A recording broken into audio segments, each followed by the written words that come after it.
Sometimes you can be right and wrong at the same time. In commentary, this happens a lot. A batsman is struggling and you say, ha, he's struggling. And the next ball he reverse scoops Bumrah back over his head for 6 and you're the idiot. This show is called Last Knock. I don't really understand why it is called that.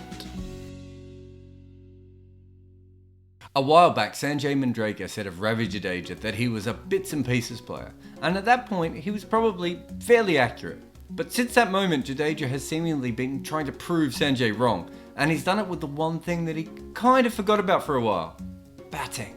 The problem with starting young and slowly getting better over time is that no one actually gives a shit.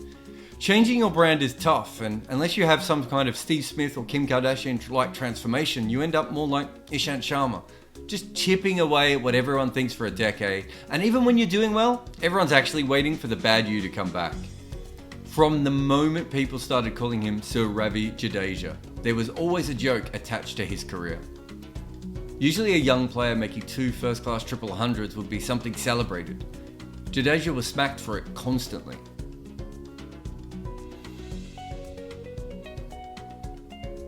And thinking Indian domestic runs are rubbish is a thing.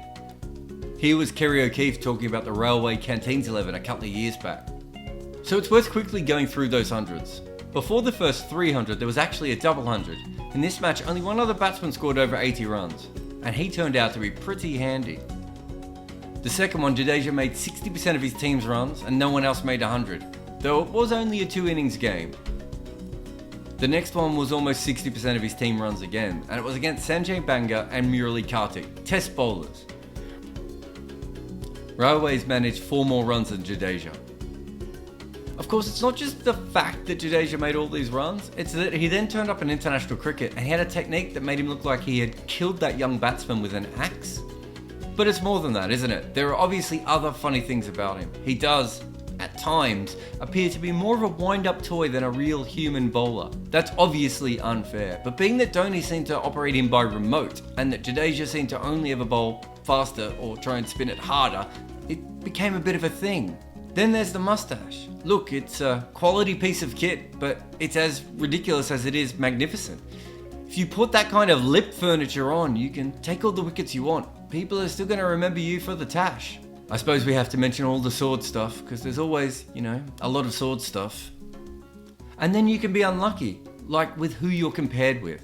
Not only is there another Indian spinner, and a spinner that can also bat, he's even also called Ravi. In a Ravi-off, Ashwin comes across as the charming professor who mind maps his wickets and plays grammatically correct pushes to the boundary, while Jadeja is just trying to rag the ball real fast and slog to mid-wicket. Think about this.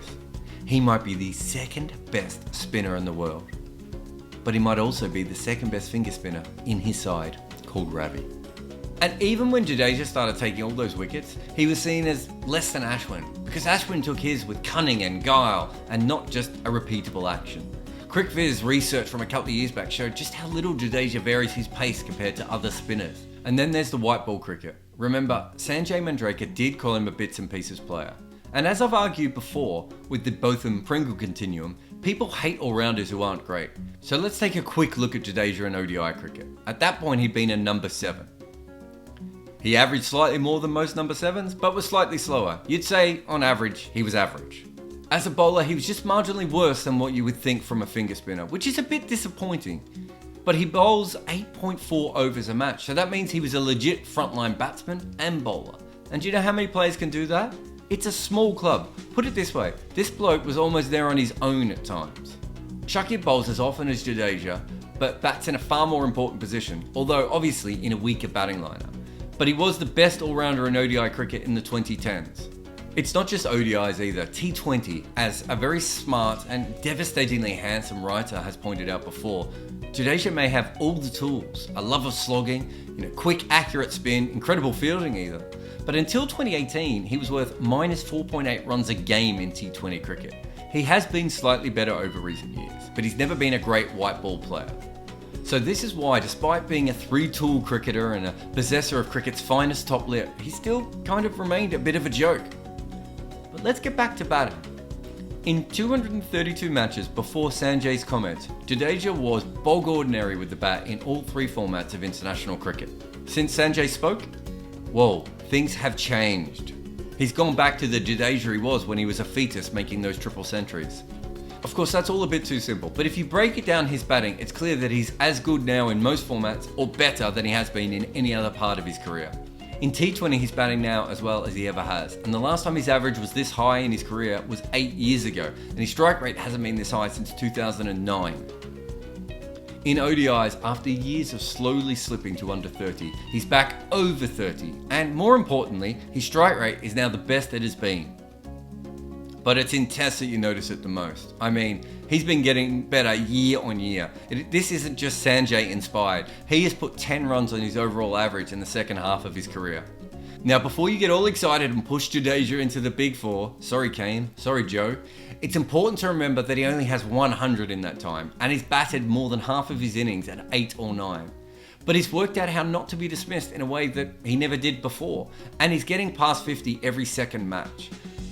This last innings against Australia was a perfect example of everything he can do now. He gave India an incredible total, he remained not out, and he did it fast. This is the Ravi Jadeja of Ravi Jadeja's dreams. The one who bats. The joke is now on us. Well, not so much us as Sanjay.